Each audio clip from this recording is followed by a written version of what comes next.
Hey guys, it's Lisa and welcome to my channel.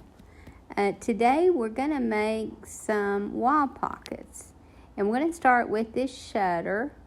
I found this little burlap sack that I had left over in my stash, and it almost fits perfectly where I need it to fit on the shutter, and this is how I will create the pocket.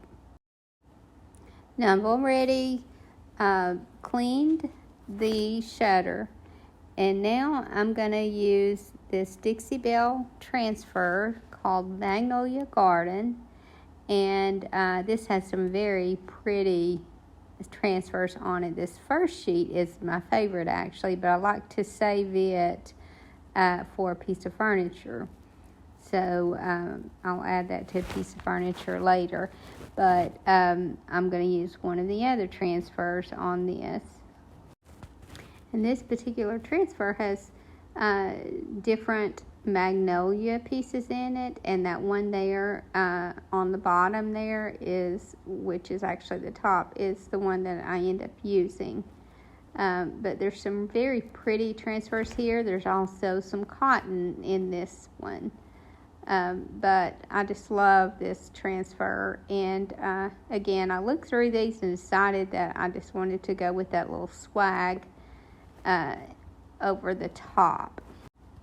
So I just cut that out, and now I will very carefully transfer it on the top, and I'm cutting this in 3 pieces because I want it to maneuver. I want to be able to maneuver it easier. So I'm just kind of placing it and making sure that I'm going to have room for everything as I add it before I put that center piece on. I want to make sure that I have it placed right. And this transferred pretty easily, considering because it's really not easy to do transfers on blinds, or not blinds, on shutters.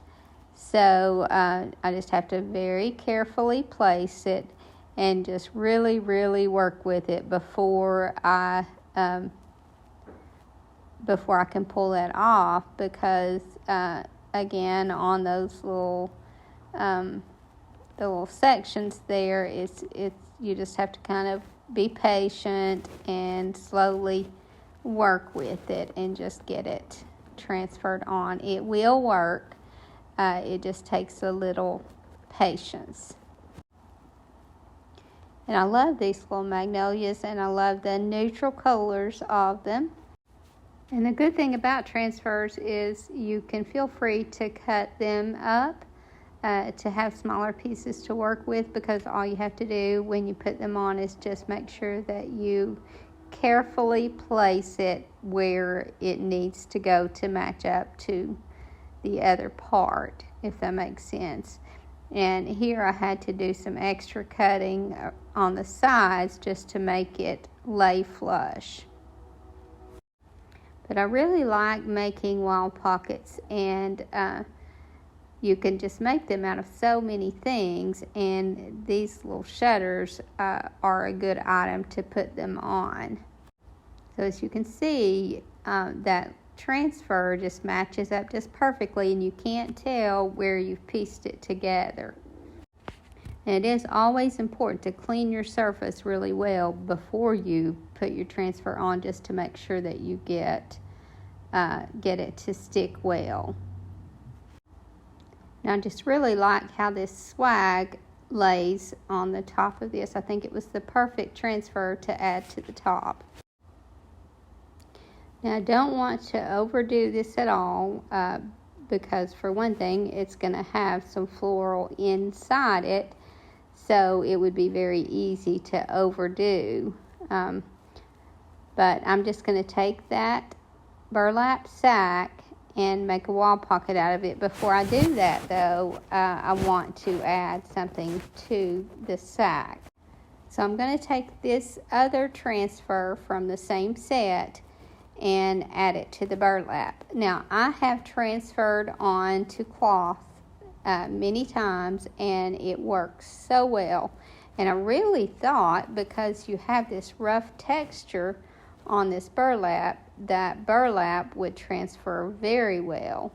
But as you can see, it was pretty difficult. It just took some extra rubbing and giving it some extra pressure, and I finally got it to transfer on, and then it transferred really well. It seemed like it held really well. It just, you have to be patient with this as well to get that transfer on. But once I did, I really liked the way it looked on this burlap. And now all I need to do is attach that to the front of the shutter. And because this is almost the perfect fit, it's going to be, and I have a little ridge there to glue it just inside of, so it's perfect for me to glue on. I have just enough space down each side, and then my sack almost fits perfectly inside that. So in a couple of places I need to just slightly gather it to fit inside that, but it just makes a really good little wall pocket. And before I do anything else to this, I need to make sure that I'll be able to hang it. So I flip it over and make my hanger. And to do that, I just took a couple of short screws and put them into the top, almost all the way in, but I left room to wrap a little bit of wire around each one of them, and then pulled it tight and screwed it down all the way, and that made a good little hanger. And I added just a little bit of polyfill down in that, and what I did was, because the bag makes the pocket, and there's actually a pocket within the bag itself, I didn't need both pockets. So what I did was I just stuffed a little bit of polyfill down inside the bag, and then I can put my floral back behind that, and you won't see the stems. Now, because this is a magnolia transfer, I felt like it needed some magnolia. The problem is this little stem is the only one that I have.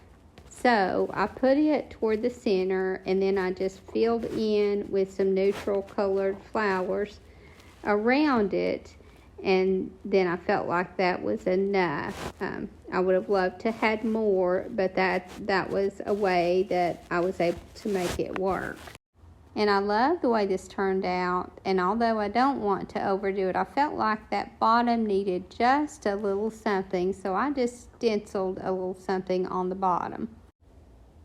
I think that couple little words there was just enough to keep that bottom from looking so bare.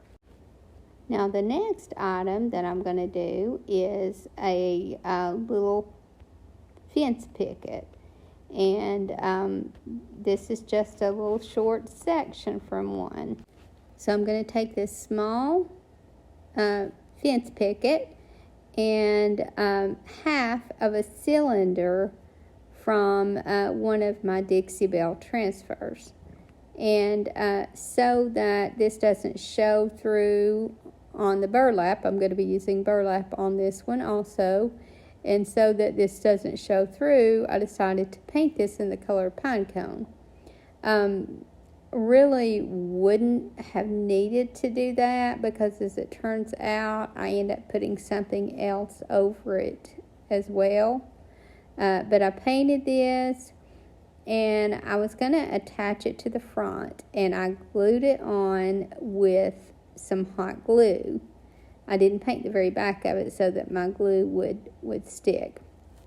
But I glued it on, and then I decided when I went to put my burlap over the top of it that I wasn't happy with the depth of it. I felt like it just protruded out too much. So my husband ends up cutting it in half. Now, if you don't have these transfer tubes, you could use a Pringles can, and you probably wouldn't have to cut it. You would be able to mash it a little flatter and keep it from being so deep. And there's where I tried to put that burlap over it and decided that I didn't like the look of it. So I've already hot glued this on at this point, and when I went to take it off, it really held, but I was able to get it off. And then after my husband cut it in half, I just hot glued that on. Now I don't have to be real careful with the hot glue to not make it show, because that's all going to be hidden. And because you can still see down the sides of this can and on the bottom, that white showed through in my burlap. I didn't like that look, so what I did was I glued some brown craft paper underneath it, and that ended up being exactly what it needed. I just needed to hide that white, and I didn't wrap this paper around the bottom. I'll do that when I add the pocket. But this paper, I just wanted to hide where the white was showing, and then I just cut off the excess on the back. Now, if you've never tried making a wall pocket, maybe you should start with a small one like this. But I think you'll find that they're very addictive and very simple to make.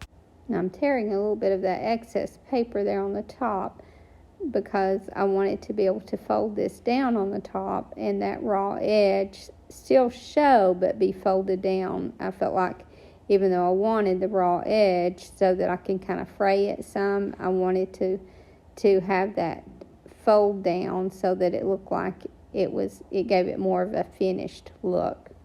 And these sides, I just pulled them straight up and glued them against the side, and then I took the rest of it and pulled it and wrapped it around and glued that on the back.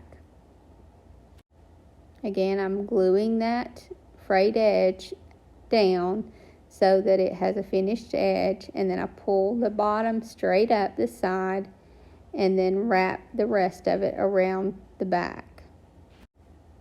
Now for this one, I just added a regular little wall hook. You can see it there on the back. I just kind of nailed a little wall hook because this is not going to be very heavy. And I just glued that to the center of the back. Or I'm sorry, I nailed it to the center of the back.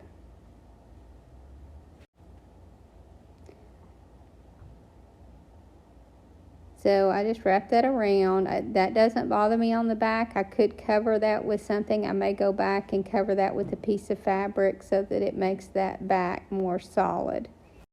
Then I just took a little square that I had, or rectangle that I had torn from some tea towel to fit the stencil that I wanted to put on this. So I tore those edges because I like the look of that. And now I'm just going to stencil that top stencil there on this with some black Stays On ink. And I love using these little brushes for stenciling with ink. And I will link these in the description. And I thought because this says Sweet Garden, it would be an appropriate stencil to add to this. And it turns out it was just the right size to fit on that front. And now because of that white, that stencil will show up better, and it kind of brings that white from the picket down to the pocket. From the picket to the pocket. But that gave it a better look, I think. So I wanted to add something very simple to the top of that picket. And I found another stencil that mimicked the little design there underneath Sweet Garden.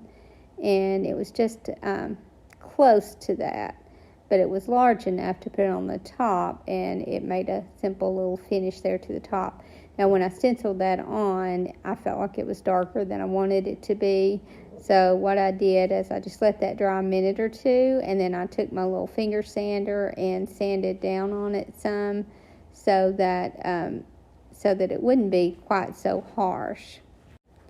And then I think all it's going to need in it is just one little pick of some lavender.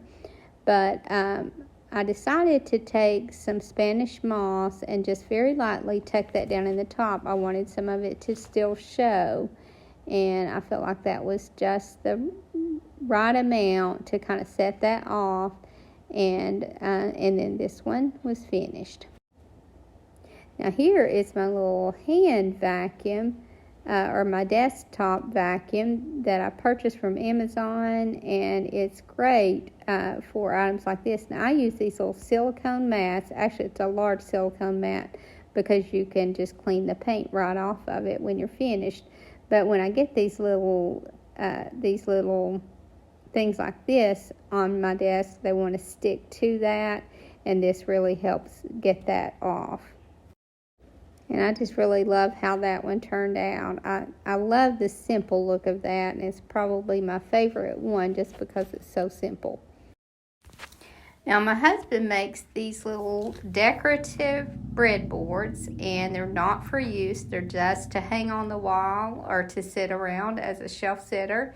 This one he made from an old piece of barnwood and an old spindle. And especially around the holidays, he keeps these made because we can tie a little bit of greenery around the top for whatever season that it is, and they sell really well for me. Because this one's a small one, I thought I would make a little pocket from this one. So I wanted this one to be kitchen related, since it is a breadboard of sorts. Now what I did here, because I'm using drop cloth here, but I wanted to add some thickness, so what I did was I glued it to a piece of craft paper, and then I cut it and put it on there. Now this one, I'm just going to glue it flush. Now I accidentally added glue. I wasn't thinking that I was going to cut that flush, so I just cut that whole little area off there so that the back of it had a neater finish. I probably should have done that on the other one as well. But I just took my scissors and cut that flush, and then I'm just going to turn it over and stencil something over the top of that. And well, actually, I'm not even going to stencil on this one. I'm going to add a transfer to this one. And there's a transfer from the Dixie Belle set called Vintage Post, and it is a coffee stencil. And I thought, since this is a kitchen item, putting that coffee, I think I keep calling it stencil, putting that coffee transfer on there would be appropriate and make this look even more like a kitchen piece of kitchen decor.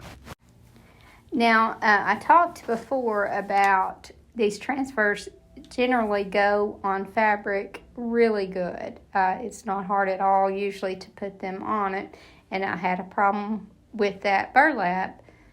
Was a lot harder to put on, but this one was very simple to transfer on. So again, fabric is generally very easy to put a transfer on, and as you can see, it goes on with very little effort. So I just finished this transfer on, and then I'm going to trim out that top. And what I'm using for that is the trim that you get at the Dollar Tree that is made from jute. And I just love the look of it. It has different little styles of that trim in a package, and I like them all. But I think it gives it a rustic touch, but it neatens up that top. Now guys, I'm sorry to say that I'm going to have to start adding some of my Christmas ornaments to my videos. And I know how early it is, but I've already been making many of them, and so I want to be able to show you guys the ones that I make. And once I make a whole set of them, you know, I hate to have to go back and do another one of each one. So I'm going to start adding those. And if you're a crafter, and obviously if you're watching, you probably are, you know that it's really not too early to start making your Christmas gifts. Maybe you're not going to make your actual decor this early, but if you have several gifts to get and you plan on making them, which most of us crafters make what we can, then it's a good idea to start making them ahead of time. So I just put a simple little flower arrangement in here, and then I'm just going to take some of a coffee stained tea towel that I've ripped into a strip and tie around the top. I'm not even going to tie a bow in that, and then I'll just add a hang tag, and this will be finished. And then I'm going to do one more, and I actually did this one already, but couldn't find, I guess I didn't have my camera on, so I just happened to have another of these little fake tobacco baskets that I'm going to make a little pocket out of it. And again, I already did one, so I'll show two of them in the reveal, but I went to try to add that and couldn't find it, so I thought I would just quickly kind of throw another one together. So I'm using some craft paper, and I'm going to put that on the bottom where the pocket will be, because I'm going to do burlap on this, and you can slightly see through the burlap, so I didn't want to see any of those stems on this one. So first of all, I glued my craft paper on, and then I trimmed all the excess off. And I think this craft paper came from Walmart, so it's a little bit stiffer grade than what you would get at the Dollar Tree, and that's good because it'll work better for this. It doesn't work so great for gift wrapping, but it does work better for this. So I had this little bee stencil, and I'm going to just stencil it on with my Black Stays On ink. And to make sure that this fit on, I just went ahead and did my stenciling before I cut it to fit my basket. And then I'll just kind of lay this over the top and cut it. Now, I don't want this really dark, and especially on those wings. I went a little bit lighter on the wings. But then I just put this on there and glued it right over that paper. So again, I glued it before I cut it, and as it turns out, one side was very tight, so I probably should have went a little bit larger on that, but it worked. It was the length that it needed to be on that side, but I couldn't have went any shorter with it. Now, I could fold the top down and try to unravel it and get that fringe look, but I'm going to trim this one out. So I'm going to use some more of that Dollar Tree jute trim and just trim all the way around. So what I did was, first of all, I'm trying to sand this paint off that's on the back for some reason. I'll have to address that later. But I'm just going to add that trim around the bottom, and I leave just enough space at the top so that I'm going to put that trim piece across the top last. And I started to go all the way up, and yes, I did just touch that hot glue, but this is a low temp glue gun and I didn't burn myself. But I'm going around this bottom, leaving enough space at the top to put a trim piece across the top to finish that out. And this makes a really cute little wall pocket, and it's a very simple wall pocket to do. So then I'm just going to put some flowers in the top once I put this trim on. And I'm going to use mostly yellow flowers for some reason, I guess because honeybees are, or bumblebees are black and yellow. And I guess that's what makes me think of yellow flowers. So I'm going to put some yellow flowers in this one.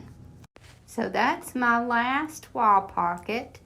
And I actually got a couple of Christmas hang tags in the mail today. My very first 2 hang tags came from Anna Schultz, and they are absolutely beautiful. So I'm excited about getting those to decorate my tree with. And these are absolutely beautiful. I love this one. This one is my favorite. And I would even love to put this on my tree at home. And after this year, that may be where it goes, because that one would really look good on my tree. And then I love this little angel. Anna did such a beautiful job. I love the trim on this one. But she did such a great job, and I'm so excited. These are my 2 very first hang tags to go on that tree. And I can't wait to get all the hang tags and get it decorated, because I think it will make an absolutely beautiful tree. I hope you guys enjoyed this video, and I hope to see you in the next. Thank you so much for watching. Have a great evening, and God bless you and your family.